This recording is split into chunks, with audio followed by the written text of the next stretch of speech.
তোমার জীবনের টিকেট লাও করিয়া, তোমার জীবন টিকেট লাও করিয়া, নইলে বাম্পা সেতে নাগের মা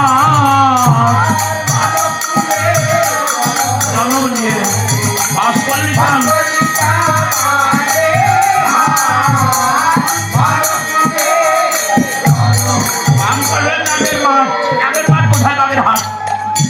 যেখানে ভালো সেখানে মন্দ,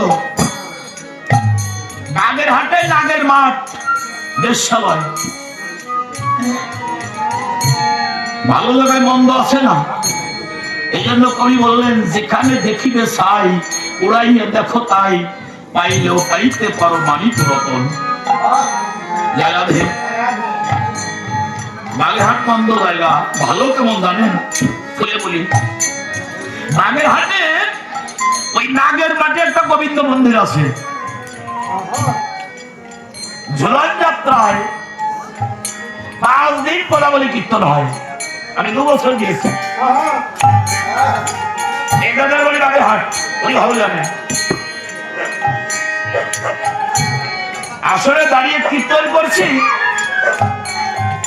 3 দিন কীর্তন হয়ে যাবার পরে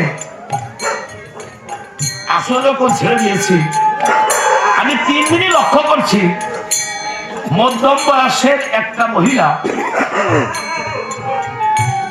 দেখতে অনেকটা সুন্দরী, কীর্তন শ্রবণ করে অঝোর ধারায় নয়নের জল গড়িয়ে পড়ে। কৃষ্ণ কথা শুনিব মাত্র ওই মায়ের নয়ন দিয়ে জল গড়িয়ে পড়ে।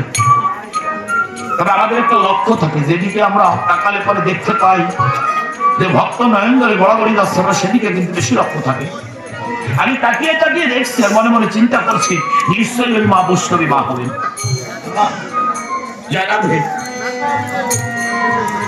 দ্বিতীয় দিনে কীর্তন শেষে আমাকে সে প্রণাম করছে, প্রণাম করে ডাকতে বলছে, দাদা আগামী দিনে আমার বাসায় একটু বেড়াতে যাবেন। আমি বললাম আপনার বাসা তো দিদি আমি চিনি না।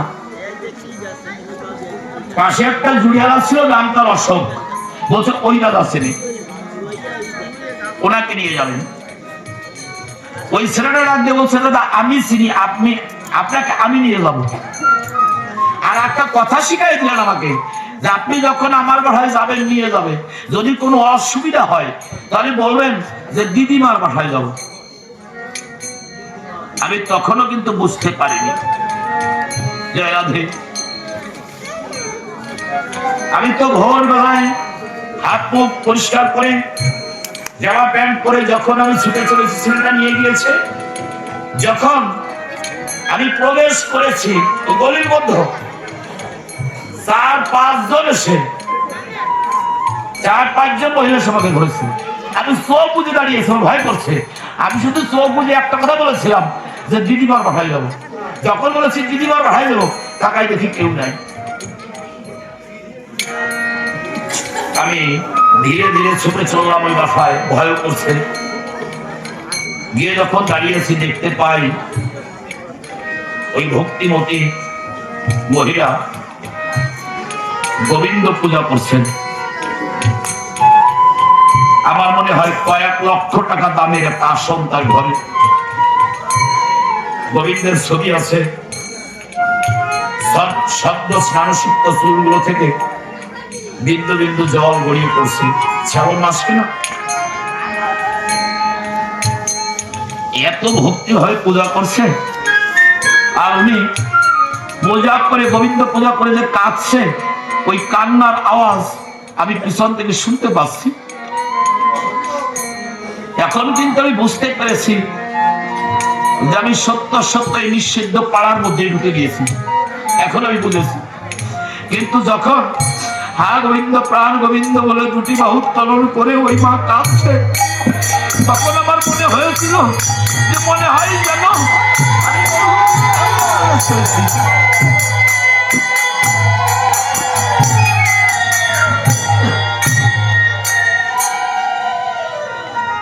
গোবিন্দ পূজায় সেরে এসে আমাকে দেখে বলছে, দাদা এসেছেন? আমাকে প্রণাম করলেন। প্রণাম করে আমাকে জড়িয়ে ধরে বলছে, দাদা আমরা ভালো মানুষ নই, মানুষ আমাদের ঘৃণা করে, জানি না গোবিন্দ চরণে স্থান পাবো কিনা। এই জন্য জীবনের শেষ বেলায় গোবিন্দ প্রাণ গোবিন্দ বলে জয় রাধে জয় রাধে বলে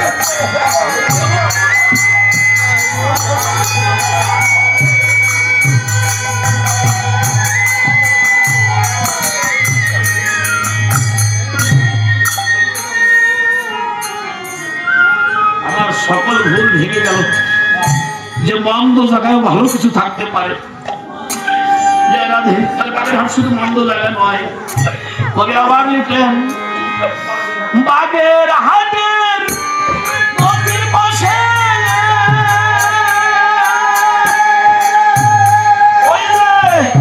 রামপাল থেকে নৌকায় আসে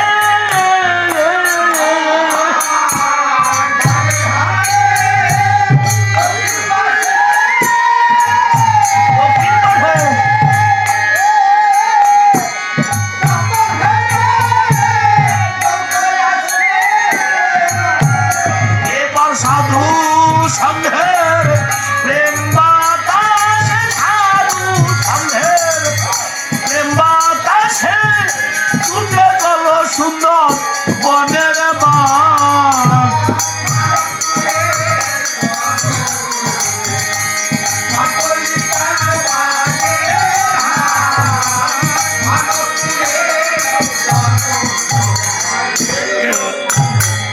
আগের হাটের দক্ষিণ পাশে রামপাল থেকে নৌকা আসে, সাধুর সঙ্গে প্রেম বাতাসে ছুটে চলো সুন্দরবনের মাঠ।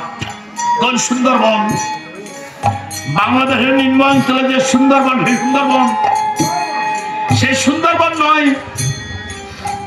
আপনারা সকলেই জানেন, আজ থেকে বেশ কিছু বছর পূর্বে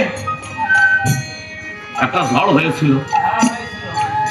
আবহাওয়াবিদ ওই ঝড়ের নাম দিয়েছিলেন সিডর। সিডরের সময় আবহাওয়াবিদরা বলেছিলেন যে বাংলাদেশের নিম্ন অঞ্চলে যদি সুন্দরবন না থাকতো তাহলে পুরো বাংলাদেশটা ধ্বংস হয়ে যেত। সুন্দরবন না থাকলে যেমন বাংলাদেশ ধ্বংস হয়ে যায়, মানবের সুন্দর একটা মন না থাকলে মানবের এই দেহ দেশ নষ্ট হয়ে যায়। সুন্দর একটা মন থাকলে সুন্দর মন নিয়ে মানব ছুটে যায় সুন্দর মানুষের কাছে, সুন্দর মানুষের কাছে ছুটে গিয়ে গোবিন্দ প্রাণ গোবিন্দ বলে জয় রাধে বলে ওই সুন্দর মানুষের পক্ষে পক্ষ মিলায়। জয় রাধে। শেষের বেলায় কবি লিখলেন আর অসম বলে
পাসপোর্ট। আমরা মরে যাব জানি, কিন্তু মরে যাব কোথায় তা তো জানি না। এই পাসপোর্ট আমাদের নেই মা, আমরা মরে যাব, মরণের পাসপোর্ট আছে, কিন্তু মরে যাব কোথায়? এই ভিসা তো নেই। এই ভিসা কার কাছে? এই ভিসা বৈষ্ণবের কাছে। এই ভিসা সাগর বাজারে, এই ভিসা